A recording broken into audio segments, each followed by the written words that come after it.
উইন্ডিজদের 287 রানে টার্গেট দেয় বাংলাদেশ। লাঞ্চের আগে প্রথম উইকেট তুলে নেয় মিরাজরা। মিকাইল লুই 6 রানে আউট। ক্যারিবীয়দের সংগ্রহ 1 উইকেটে 23 রান। দ্বিতীয় সেশনে নেমে কেসি কার্টি দ্রুত বিদায় নেন। তার সংগ্রহ 14 রান। এবার উইকেট শিকার করেন পেসার তাসকিন। 57 রানে 2 উইকেটের পতন। প্রথম ইনিংসের মতো দারুণ খেলেন ক্যারিবীয় অধিনায়ক ব্রাথওয়েট। 43 রানে তাকে ফেরান তাইজুল। 92 রানে তৃতীয় উইকেট হারায় উইন্ডিজরা। আলিক আথানেজকে বিদায় করেন তাইজুল। আথানেজ আউট 5 রানে। তাইজুলের তৃতীয় উইকেট শিকার।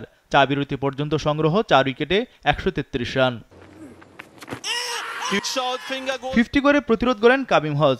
তাকেও 55 রানে বিদায় করেন তাইজুল। 143 রানে পঞ্চম উইকেট পতন। জয়ের জন্য টাইগারদের দরকার আরও 5 উইকেট।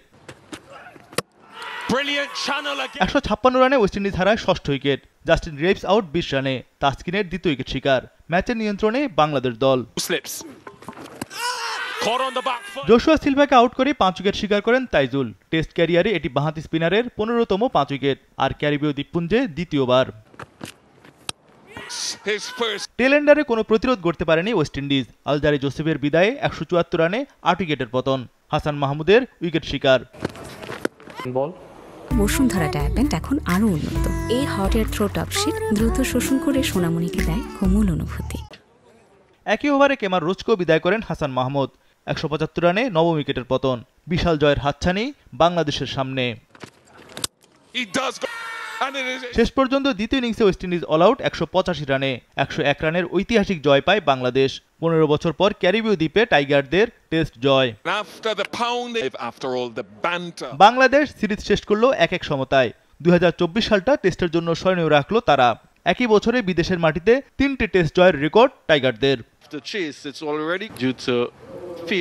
এর আগে চতুর্থ দিনে 5 উইকেটে 193 রান নিয়ে ব্যাটিংয়ে নামে বাংলাদেশ। তখন লিড ছিল 211 রান। জাকের আলী ও তাইজুল দুজনেরই চাওয়া লিড আরও বাড়ানো। তাইজুল বেশিক্ষণ ক্রিজে থাকতে পারেননি। 14 রান করেই আউট তিনি। আগের দিন অসুস্থতার জন্য নামতে না পারা মুমিনুল আসেন ক্রিজে। মুমিনুল হক এবারও হতাশ করলেন। রানের খাতা না খুলে বিদায় নিলেন এই অভিজ্ঞ ব্যাটার। প্রথম ইনিংসও মুমিনুল শূন্যতে আউট। তবে জাকের আলী ছিলেন অবিচল। এক প্রান্তে মারমুখী ব্যাট চালান দ্রুত রান তুলতে। আলজারি জোসেফের 1 ওভার থেকেই জাকের তোলেন 17 রান। জাকের আলী পূর্ণ করেন তৃতীয় 50। ক্যারিয়ারে 3 টেস্ট খেলে 3টিতেই 50 পেলেন তিনি। টাইগারদের 250 রানের লিড পার। টেলেন্ডারদের নিয়ে একাই লড়ে যান জাকের আলী। 91 রানের ঝলমলে এক ইনিংস খেলেন এই ডানহাতি। দ্বিতীয় ইনিংসে বাংলাদেশ অল আউট 268 রানে।